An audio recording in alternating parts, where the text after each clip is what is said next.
नमस्कार, आप देख रहे हैं दर्श न्यूज और मैं हूं यति आपके साथ। बिहार में जमीन की खरीद बिक्री के दौरान कई धोखाधड़ी के मामले सामने आते रहे। अब इन्हीं सारी चीजों को रोकने के लिए भूमि निबंधन नियमावली में संशोधन किया गया है, जिसके बाद अब जमीन की रजिस्ट्री से पहले जमाबंदी का नया नियम लागू हो गया है। जी हां, आज की इस खबर में हम आपको इसी नए नियम के बारे में जानकारी देने वाले हैं। इस नए नियम से जमीन रजिस्ट्री में लोगों को दिक्कत का सामना करना पड़ रहा है। जमीन की रजिस्ट्री कम होने लगी है। लोग अब अपने दस्तावेजों को दुरुस्त करने के पीछे लग गए हैं। अब लोगों को अपनी जमीन का निबंधन अंचल कार्यालयों से अपना नाम कराना होगा, तभी जमीन की बिक्री होगी।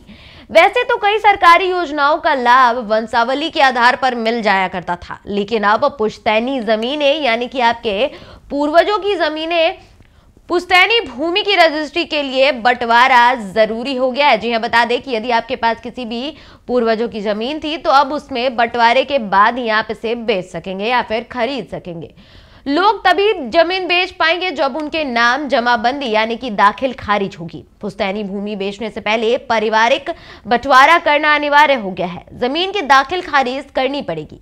नए प्रावधान में दाखिल खारिज रसीद पर बेचने वाली जमीन का नया और पुराना खाता, खेसरा नंबर, ये सारी चीजें अनिवार्य कर दी गई हैं और ये लिखित रूप से जरूरी भी है। दोनों खाता खेसरा नहीं रहने पर निबंधन नहीं किया जाएगा।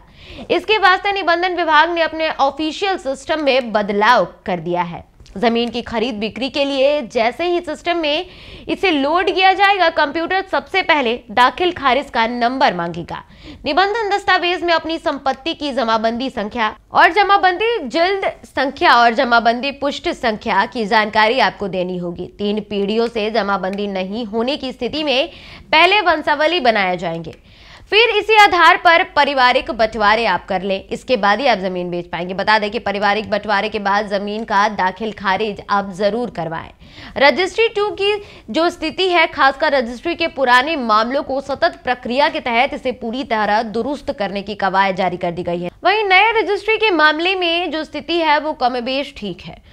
रजिस्ट्री के कुछ दिन बाद यह रजिस्टर 2 में से दर्ज हो जाएगा। रजिस्ट्री में हुए बदलाव में जमीन विवाद में निश्चित रूप से कमी अगर आती है तो उसे भी देख लिया जाएगा।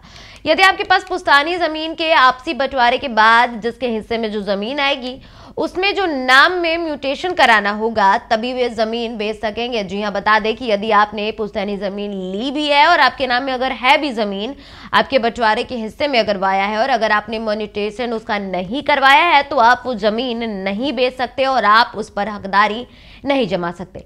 इस नियम के लागू होने के बाद फर्जी रजिस्ट्री पर पूरी तरह से रोक लग जाएगी, ऐसा सरकार का मानना है। तो आप इस पूरे प्रक्रिया पर क्या राय रखते हैं? यदि आप भी पुश्तैनी जमीन के हकदार हैं तो आप उसका म्यूटेशन जरूर करवा ले। यदि आप नहीं करवा पाते हैं तो आप इसे बेच भी नहीं पाएंगे और आप इस पे अपनी हकदारी भी नहीं जमा पाएंगे।